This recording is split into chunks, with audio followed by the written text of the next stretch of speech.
Un saludo para todos.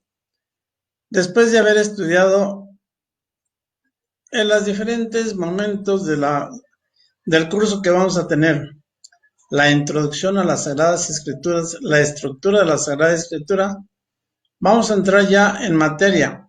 En esta ocasión vamos a ver el canon de las Sagradas Escrituras. ¿Qué es el canon de las Sagradas Escrituras? ¿Y cuáles son los diferentes temas o escritos de la Sagrada Escritura? ¿Cuáles son los más antiguos y cuáles son de aquellos de los cuales se ha realizado la obra de la Sagrada Escritura conforme ya a nuestra mentalidad, a nuestro tiempo y con lenguaje también de nuestro tiempo? Pero es necesario que nosotros tengamos en cuenta el origen y cuáles son las diferentes ediciones y constituciones de la Sagrada Escritura para que podamos nosotros vivir y estudiar la palabra de Dios y que ésta sea para nosotros fuente de vida cristiana. Comenzamos invocando la fuerza y la gracia del Espíritu Santo. Ven, Espíritu Santo, llena los corazones de tus fieles y enciende en ellos el fuego de tu amor. Envía, Señor, tu Espíritu y se renovará la faz de la tierra. Padre nuestro que estás en el cielo, santificado sea tu nombre. Venga a nosotros tu reino. Hágase tu voluntad en la tierra como en el cielo. Danos hoy nuestro pan de cada día. Perdona nuestras ofensas como también nosotros perdonamos a los que nos ofenden. No nos dejes caer en la tentación y líbranos del mal. Amén. Señor Jesús, hemos invocado la fuerza y el poder de tu Espíritu para conocer tu palabra, para conocer tu mensaje, para poder entender cuál es la obra de la salvación que has querido realizar para que nosotros alcancemos la vida eterna. Que este estudio, en este capítulo sobre las Sagradas Escrituras, nos lleve a nosotros a realizar obras nuevas y a trabajar según tu Espíritu. Después de haber hecho nuestra oración, quiero darles algunas anotaciones. Damos gracias a Dios porque ahora hemos podido subir estas materias, estas enseñanzas a otras plataformas. Pueden ustedes verlas en YouTube, en Messenger, en WhatsApp, en Facebook y ya casi próximamente en Twitter. Pero bueno, es un estudio, es una formación.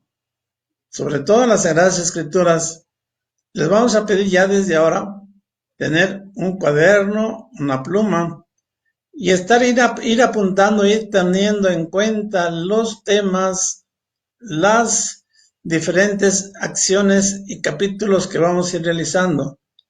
Porque al final de esta plática va a haber preguntas y al final de las preguntas va a haber tareas. De tal manera que después va a haber una calificación y después va a haber aprobados o reprobados.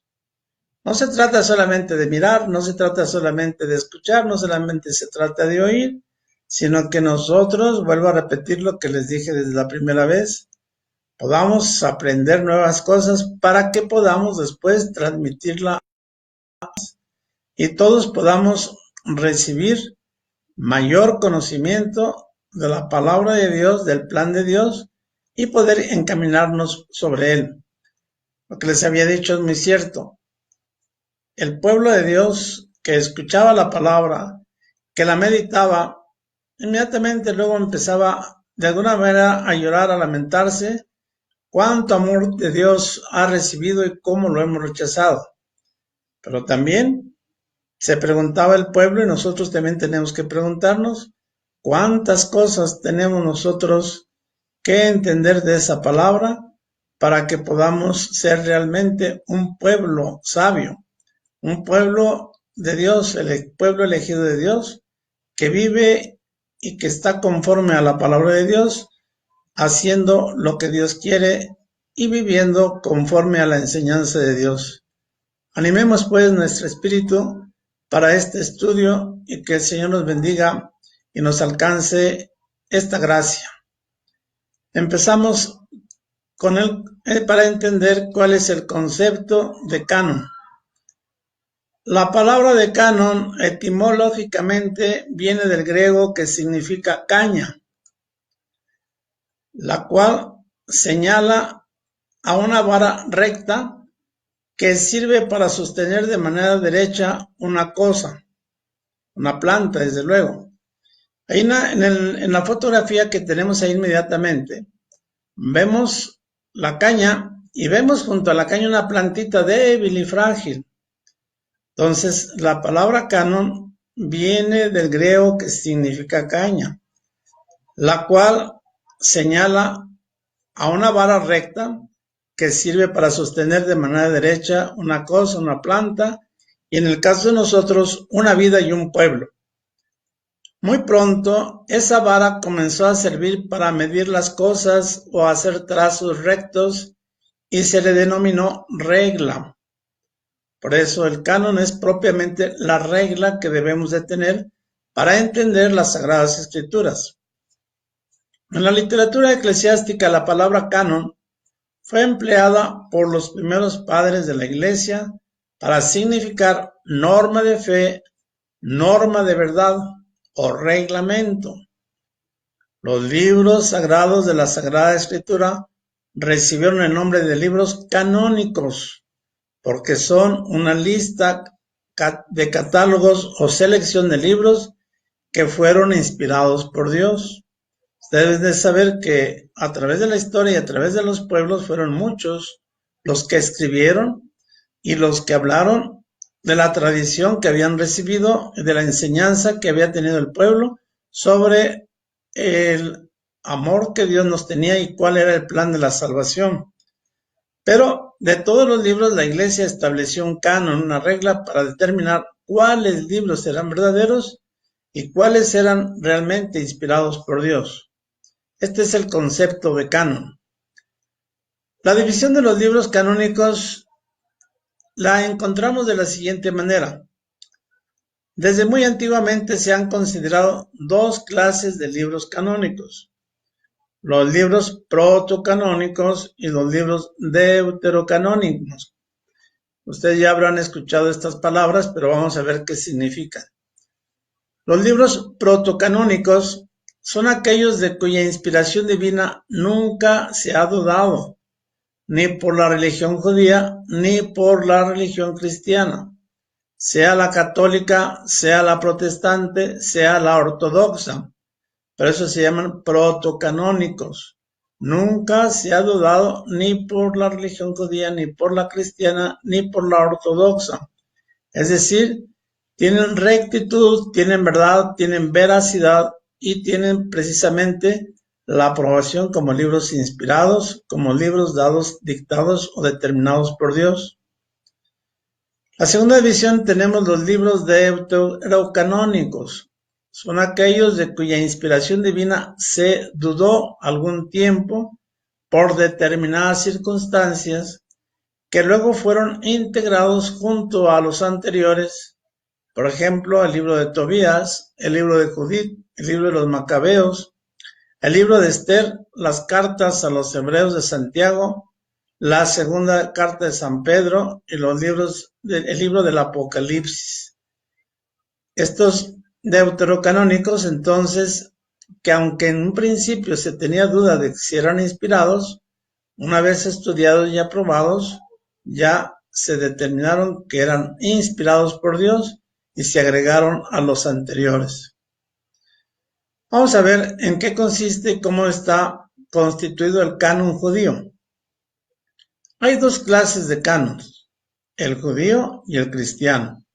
Ya sabemos que en este caso debemos entender que canon es la norma, la regla, para que nosotros podamos saber si es auténtico el libro inspirado por Dios. Vamos a ver en qué consiste el canon judío. Se le conoce como el canon de Palestina. Es el que utilizaban los judíos que vivían en Israel. Es aquellos que fueron testigos directos de la enseñanza de Jesucristo, y estos libros de canon judío están compuestos por 39 libros. El libro o los libros del canon de Alejandría Fue empleado por los judíos de origen griego y los que se habían dispersado luego de la destrucción del Templo de Jerusalén en la diáspora, y en este caso hay 46 libros del canon de Alejandría. El canon cristiano se subdividió en dos: el canon católico y el canon de los protestantes.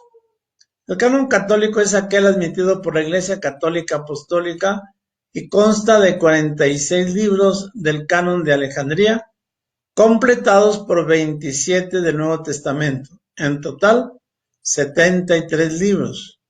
Cuando estudiamos y vimos la introducción a esta materia de la Sagrada Eucaristía, ya habíamos mencionado los 73 libros que componen la Biblia, el conjunto de libros. Vamos a ver en qué consiste el canon de los protestantes. En este solo se admiten 39 libros del Antiguo Testamento y 27 del Nuevo Testamento. Son los 66 libros que ya habíamos mencionado que componen o están formando la doctrina o la enseñanza de los protestantes. Veamos un poco de historia. Vamos a ver cómo le llamaban o cómo está constituida la Biblia de los judíos. Ahí tenemos un libro y ahí tenemos un nombre. Es llamado el Tanaj. Tanaj está formado por la composición de las sílabas Ta, Na y Ja o Ka. Ta corresponde a los 5 libros del Torá o de la ley. Ta. Na corresponde a Nabim, los 18 libros de los profetas. Y J o K, los 16 libros de otros escritos. El Ketuvim. Total, 39 libros de la Biblia de los judíos. Todo esto tienen ustedes que irlo meditando y más bien apuntando y más bien repasando, porque inmediatamente después de esta materia pues viene el examen y viene la pregunta. ¿Cómo se llama la Biblia de los judíos? El Tanaj. ¿Y qué quiere decir Tanaj? ¿Y cómo está constituido el Tanaj? ¿Y por qué es el Tanaj? Estudiemos un poquito. No sé mucho griego, les digo la verdad, pero vamos a tratar de describir su traducción del hebreo. El acrónimo hebreo. Ketuvim escritos, estamos en la primera columna del lado izquierdo. En la Septuaginta, Grafit Agrai, escritura santa. Y en agiógrafos, en total suman 11 libros. El Nevim, que habla propiamente de los profetas, estamos en la columna del medio, corresponde a 8 libros. Nevim, Yam, Rishon, primeros profetas. Nevim, Abraham, profetas posteriores. Vamos a la tercera columna. El Taraj, introducción, precepto, ley, se refiere al Pentateuco. Vamos ahora a enseñarles, ya que aprendamos un poco sobre la famosa Biblia, o qué es la Biblia de los 70. Es llamada como la Septuaginta o de los 70. Es la Biblia griega comúnmente llamada Biblia o Septuaginta o Biblia de los 70 y generalmente abreviada en romanos 70, 50 y 10 son 70. Es una recopilación traducida al griego koiné de los textos en hebreo y de los textos en arameo del Tanaj, que fue realizada por 70 sabios de Israel. Por eso se le conoce la Biblia de los 70. Representa una síntesis en que se subraya el monoteísmo judío o israelita, y así como el carácter universalista de su ética. Es decir, es una mentalidad, una formación totalmente de los judíos y que de alguna manera para ellos es su palabra revelada, y para ellos la Biblia Septuaginta fue el texto utilizado por las comunidades judías de todo el mundo antiguo, más allá de Judea, y luego por las sectas de la iglesia cristiana primitiva de habla y de cultura griega. Esta Biblia o traducción de los 70 es muy importante porque es un eslabón, una relación para la actual Biblia que tenemos nosotros, que viene de ella, pero que está propiamente traducida de ella a nuestro lenguaje, a nuestro sistema actual de pensamiento y de palabra, pero que no tiene otra fuente sino la misma revelación divina. Pero es importante saber todo esto y por eso estamos en este curso de Biblia, para que ustedes no se dejen engañar ni tampoco se dejen enredar. Vamos a ver ahora qué es la Vulgata Latina. Ustedes ya han oído hablar de la Vulgata Latina. La Vulgata es una traducción de la Biblia hebrea y griega al latín, realizada a fines del siglo IV, en el año 382 después de Cristo, por San Jerónimo de Estiridón. Conocemos un poquito de la historia y podemos afirmar cómo San Jerónimo, después de haber hecho la predicación oral, se dedicó total y completamente a la traducción de la Biblia del griego y del latín a la lengua latina, y de ahí pues tenemos nosotros lo que es ya propiamente la Biblia conforme la conocemos. Fue encargada por el Papa Dámaso I como una necesidad, ya que el latín se fue imponiendo en Occidente como la lengua común. La versión tomó su nombre de la frase Vulgata Edition, edición de divulgada, y de ahí tiene el nombre de Vulgata Latina. Y pues es conocido hace ya años o tiempo como la Biblia de la Vulgata Latina. Se escribió en latín y un latín corriente, no con el latín de las obras clásicas. El objetivo de la Vulgata fue hacerla más fácil de entender, por lo que fue reconocida como la versión oficial latina, de la cual nosotros hemos bebido y aprendido y hemos recibido toda la tradición de la Iglesia por esta Biblia que San Jerónimo hizo y preparó y desarrolló y compuso entre capítulos y versículos y versos, para que, traducida a ese latín sencillo y vulgar de alguna manera, pudiéramos nosotros después aprovecharnos de él y así llegar directamente a una fuente verídica de la inspiración divina. En la lengua castellana, ya después de la traducción de la Vulgata, son famosas las siguientes traducciones. Son todas Biblia, pero todas traducidas. Tenemos, por ejemplo, la del obispo Félix Torres Amat, conocida como la Biblia de Torres Amat, traducida en el año 1825. La Biblia de Eloíno Nácar y Alberto Colunga, del año 1972, ya más reciente de nuestra época. Y fue también, y es muy conocida como la Biblia Nácar Colunga. Todas ellas traducidas de la Vulgata Latina de San Jerónimo. Después una Biblia que todavía es muy actual entre nosotros, la Biblia de Jerusalén, que quizá es la más completa y ya es también más cercana a nosotros, del año 1955. Y luego después tenemos la Biblia de América, la más comprensible y la más cercana a nosotros. La Biblia de América, incluso todavía en nuestra época, en nuestro momento, es de la más popular y de la que más tenemos nosotros textos, ejemplares, libros y traducciones. Entre las traducciones protestantes figura la famosa Biblia Reina Valera del año 1569. Esta Biblia Reina Valera es muchas veces confundida por los católicos que creen que es propiamente la Biblia católica, la Biblia de la Vulgata. Sin embargo, le faltan libros y no tiene todos los que tiene con el canon reconocido por la Iglesia. Podemos decir que cada día hay más versiones en todas las lenguas. Nosotros en nuestro estudio no es posible que podamos presentarles todas.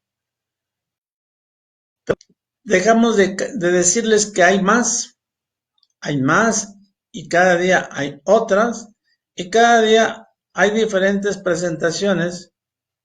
Por eso ahorita vamos a dar unas normas para que cuando tengan ustedes una Biblia, sepan si es de confianza poderla tener, si es de confianza poderla leer, si es de confianza que nos dé realmente la inspiración divina. Las características de los libros de la Sagrada Escritura tienen 3 características que no las tiene ningún otro libro.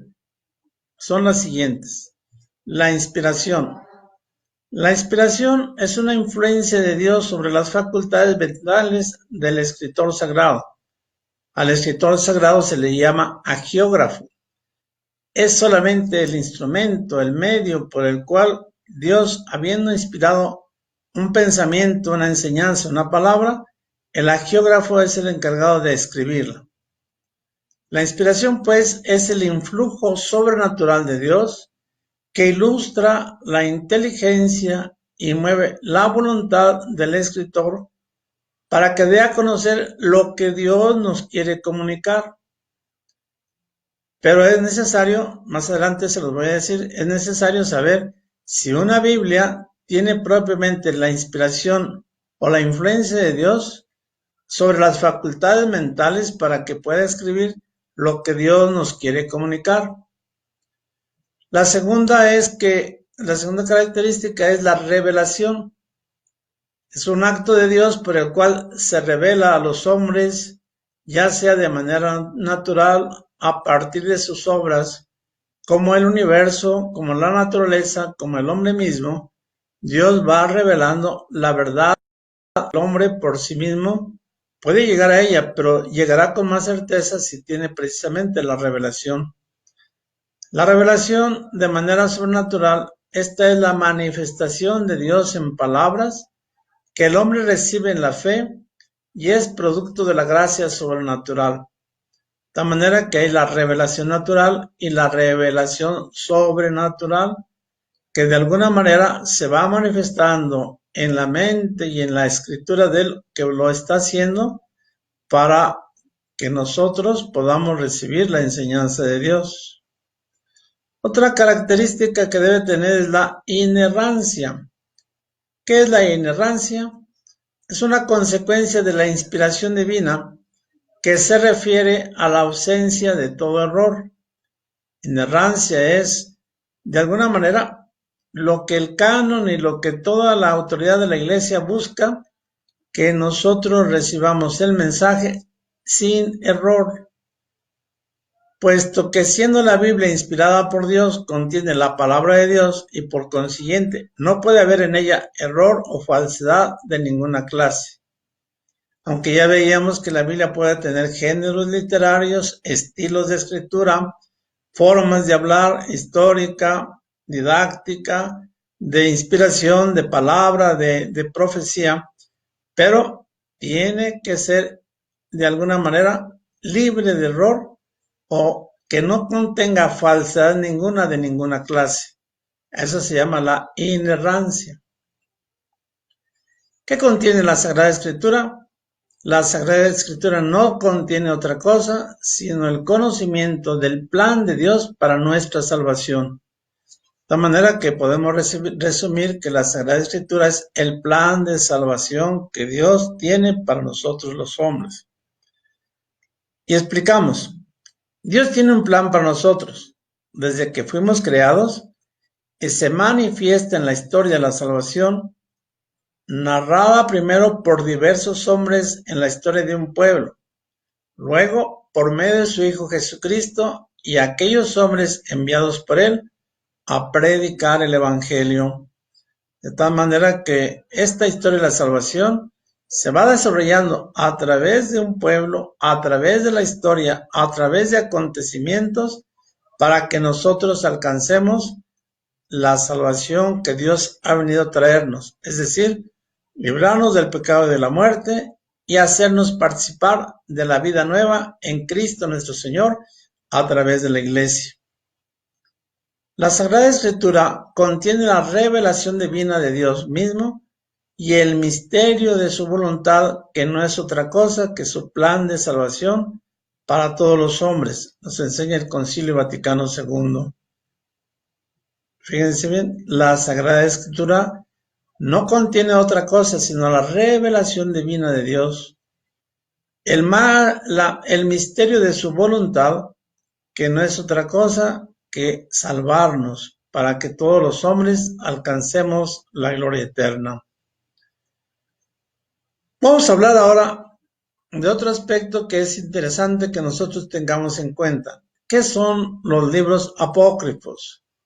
¿Cuántos son o de qué manera son o cómo podemos distinguir de dónde viene eso de libros apócrifos? Apócrifo es una palabra de origen griego que significa oculto. Por lo tanto, en sentido bíblico podemos decir que es un libro apócrifo cuando su canonicidad es incierta, porque no contiene el plan de la salvación inspirado por Dios. Por eso hay infinidad de libros que se llaman apócrifos porque no son canónicos, no tienen la regla, la disciplina que está reconocida por la Iglesia para conocer el plan de Dios. Entre los libros apócrifos del Antiguo Testamento se puede mencionar el libro de los Jubileos, los libros 3 y 4 de Esdras, la oración de Manasés, los Salmos, las Odas de Salomón, el libro de Enoc y oráculos de Sibilas.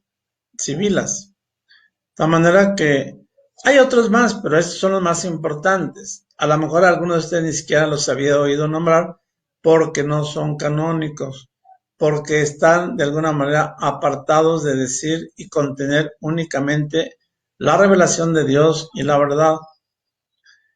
¿Cuáles son los libros apócrifos del Nuevo Testamento? Son el Protoevangelio de Santiago, el Tránsito de María, las Actas de Pablo, el Evangelio según los Hebreos.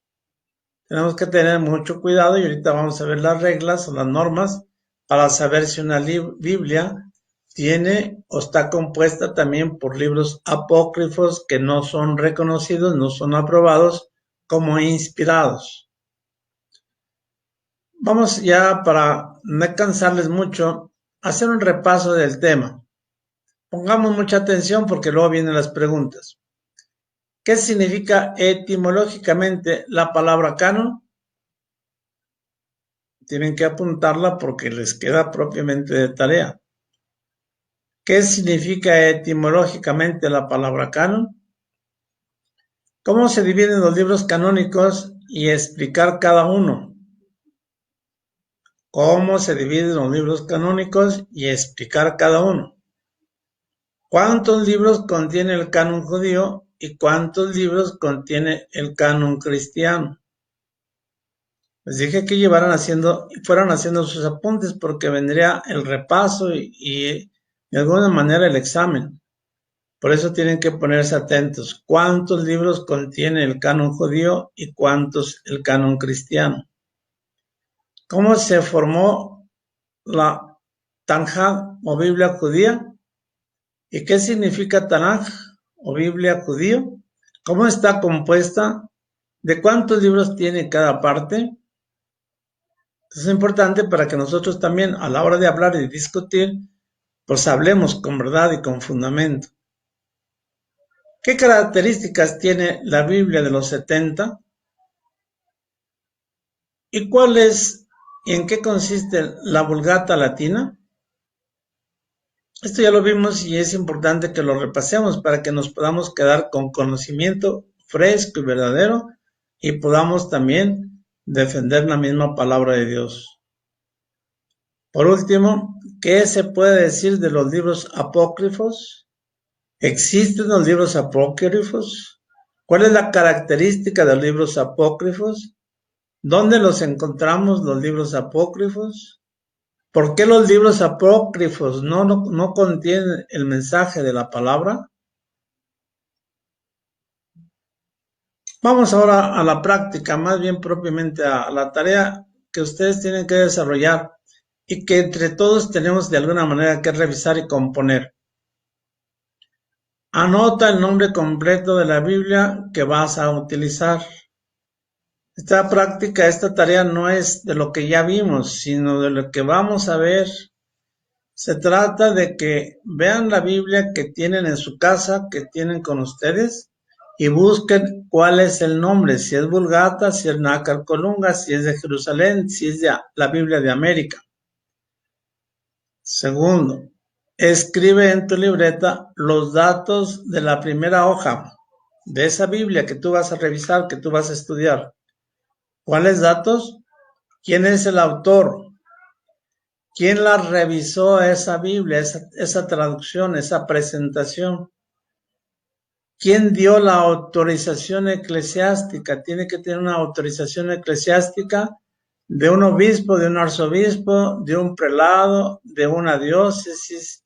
Tienes que abrir tu Biblia en la primera, en la segunda hoja, anotar, fijarse en estos datos, anotarlos y presentarlos.